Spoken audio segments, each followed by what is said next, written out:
Distinguished Alumnus Award. This is the highest honor the Alumni Association bestows each year. It recognizes outstanding achievement in community and profession and loyalty to Columbus Academy. There have been 46 previous recipients, a number of whom are here with us today. This year's recipient is a member of the class of 1981. Apparently the best class at Columbus Academy. To introduce him, I'd like to invite his brother-in-law, Squire Galbraith, of the class of 79, to come to the podium. I'm here to introduce Bob Bradway, the distinguished alumni today. He's currently the chairman and chief executive officer of Amgen, and has been that way for the last 11 years. Amgen is the world's leading biotechnology company, operating in over 100 companies around the world, and has a market cap of $150 billion, that's with a B. As you can imagine, they have extensive research and development to the tune of $4.5 billion a year, which is $87 million per week and $17 million a day. Much of the rest of my introduction, unfortunately, I see is in your program, and you all being brilliant Academy students. I'm sure you've already read it and memorized it, so I won't go through the whole list of Bob's accomplishments. But Bob did graduate from Amherst College and has an MBA from Harvard University. But obviously, it all started at the Columbus Academy, where he was an honor student, lettered in 4 varsity sports, football captain, and the president of the student body. What some of you don't know, or actually just said, Bob is my brother-in-law. I am married to his younger sister, and actually the mother, granddam of it all, is sitting over here. She kind of ties us all together.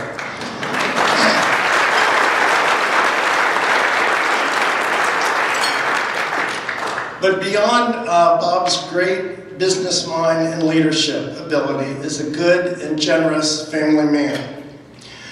What Bob might not share with you during his comments is that when I was a senior here at Academy, I drove young Bob to school. Most high schoolers listen to music to and from school, and Bob wanted to do just that. Instead, I would drill him on complex finance concepts, as well as quiz him on leadership styles and Robert's Rules of Order. So as I stand here today, I take nearly full responsibility for any success Bob has had since his sophomore year at Academy. In seriousness, I'm proud to present Columbus Academy's own Bob Bradway. Thank you to the Alumni Board for this recognition, and thank you, Uncle Squire, as he's known around our house these days, for that introduction. I probably should share with you, Squire, that Uncle Jim Chester, class of 1980, also a brother-in-law, picked up your tutelage right where you left it off on our 12-hour journeys to and from Amherst College. So I feel very well advised by both of you. And some things never change. I still rely greatly on both, and thank them for being here today. You know, I thought I might start my remarks by saying thank you to someone that I've never publicly acknowledged before, and that is one Mrs. Oakes. You see, Mrs. Oakes was my kindergarten teacher at an overcrowded Greensview Elementary School in Upper Arlington. And after one particularly challenging day, she rang home to tell my mother that as far as she was concerned, there could only be one teacher in the class. And she felt she was eminently more qualified than young Robert to be that person. Well, I don't know whether my parents conceded the point, but fortunately for me, they had a better plan, and my public schooling days were over, and my days at the Academy were about to begin. The Academy had only recently relocated to Gahanna when in 1969 I began my journey there as a lifer in what would become the class of 1981.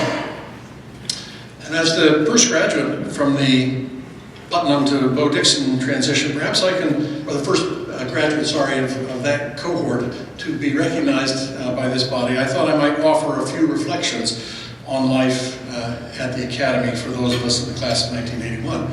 Perhaps to help fix the moment in time for you, I would observe that our class started first grade just weeks after Neil Armstrong had taken his one small step on the moon.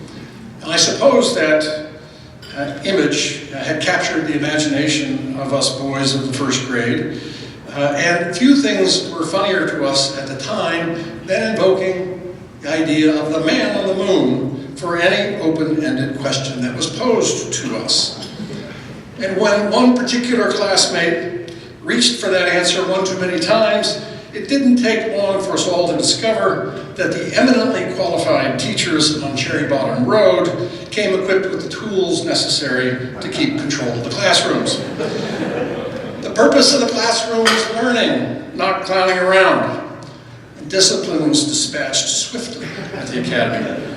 In the first grade, it was Llewellyn Noon, with her ruler to the hands. By the second grade, however, the stakes were far higher. The implement of choice had become a yardstick, and when wielded by one Ms. Tolly Davis, well, let's just say it gave new meaning to the words cherry bottom.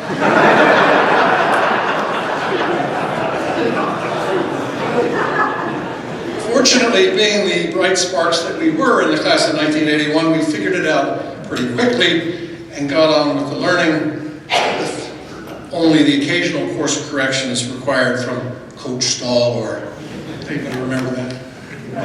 Or Tim Golden.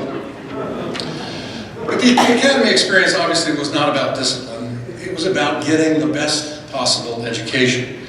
And from the very earliest days, starting even in Mrs. De Leon's lower school, we were told that that's why we were at the Academy. We were taught that with an education, anything was possible.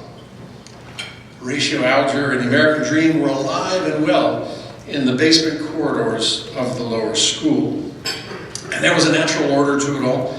The lower school was to prepare us for the middle school. And the middle school was to prepare us for the upper school, and the upper school to make us ready for college. And there were rites of passage along the way, usually anchored to a particular member of the faculty, for example, David Trowbridge. He wasn't about to let any middle schooler escape to the upper school carrying sloppy habits of mind. No way, no student of his would be found misusing the English language in the upper school, and for him it was a point of pride, and of course one which aligned with the history of the school. How many of us still today can hear David Trowbridge when we sit to write anything in the English language? But if the Academy offered the best possible education, it was because it had the best faculty. And this was an inherited and deeply embedded notion for those of us who were part of the school in the 1970s. For the students in our day, it was hard not to recognize the names of the legends who had established the standards of excellence for the school. The Van Sickles, the Sunder Dennetts, that era, we still knew who the Latin teachers were and who the distinguished English teachers were from that era.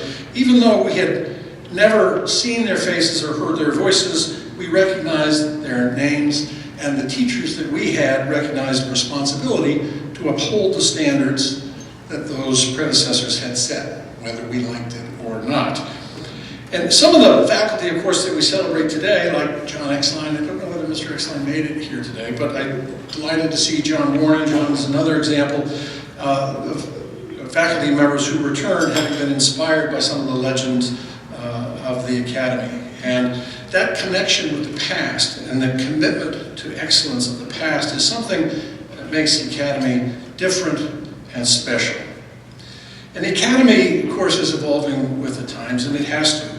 But I hope that academic self-confidence, and maybe Mrs. Kieran called it arrogance, but that academic self-confidence, which animated the school when I was a student, remains there today. I hope it does. And it sure helps for the graduates who head off into the world of higher education and life beyond to believe that you're as well prepared as anybody else for the rigors that await. Now, at the Academy, that preparation wasn't just curricular, it was extracurricular too. And I think Bo Dixon deserves a lot of credit for having made the extracurricular experience at the Academy the fun that it was. And I think about my career as a leader, it may be that the extracurricular development that I got at the Academy was even more important to me through time than the academic training that I got at the Academy. And while at the Academy, the class of 1981 got a taste for winning, and it was a taste that we liked. And we competed and won in a number of different sports as a group. And that act of competing and winning unleashed a drive for many of us that the classroom alone would not have. And we learned that to be part of a team and part of the experience of the thrill of winning was something special. Whether it was championships for teams or titles for individuals across a number of sports, we again enjoyed great success, and many of us went on to compete in sports at the next level in college. And we had passionate, devoted coaches, names that are still familiar to some of you today. Coach Mack, of course, Coach Barron, Coach Kirk, who's here in the room, Coach Waters, Coach Schultz, who's been mentioned. Individuals who were passionate about what they were doing, pushed us hard, and that's where many of us began to discover that if you really want to succeed in life, you have to work hard. And it was never so obvious in the classroom who was working hard. And I think there, maybe some of us could do well without really stretching ourselves. But on the playing fields, it was hard not to notice the players who were working the hardest. And it was no coincidence that they were the ones who were the best players. And in sports, you don't get into the Hall of Fame on talent alone, except for maybe Mike Crawl. But for the rest of us, it takes talent and hard work.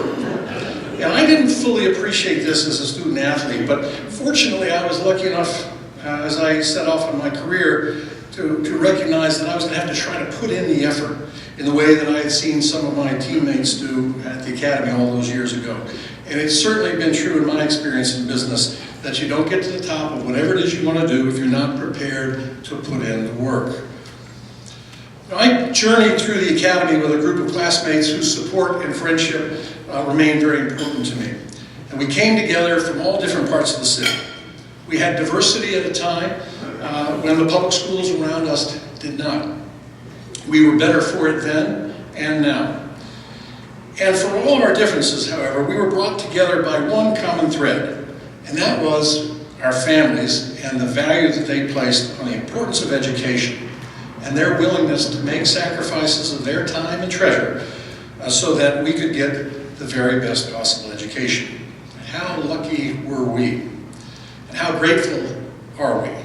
And I am certainly grateful that, as Squire said, my mother, who first started running me around to Academy events 55 years ago, is still running me around to Academy events and is here with us today, all the way up from Davis.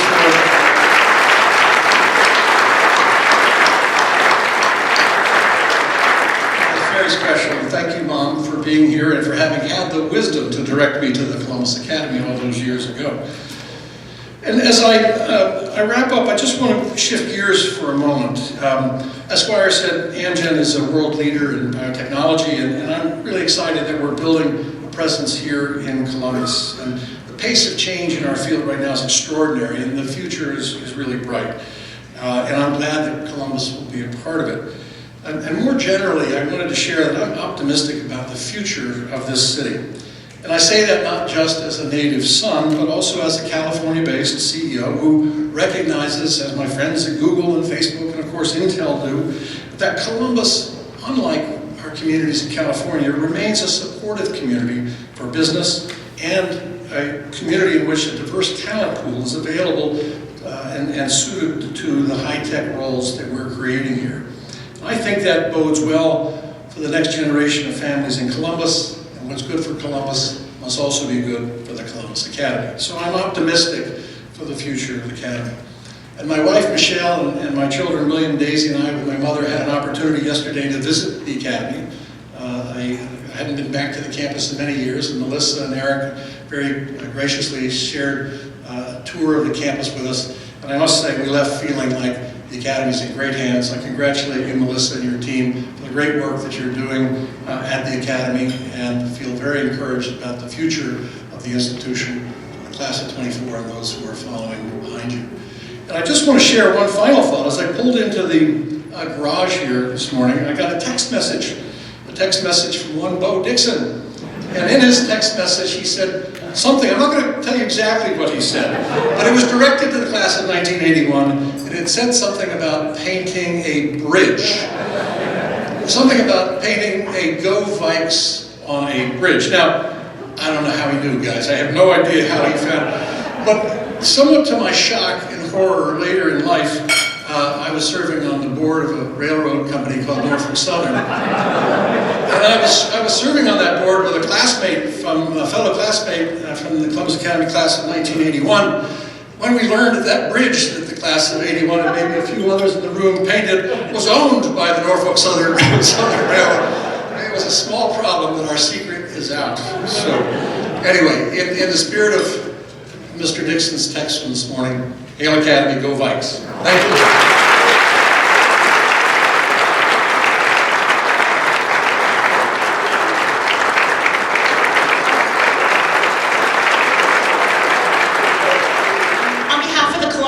Alumni Association, I present you, Bob Bradway, of the class of 1981, with the 2023 Distinguished Alumni Award.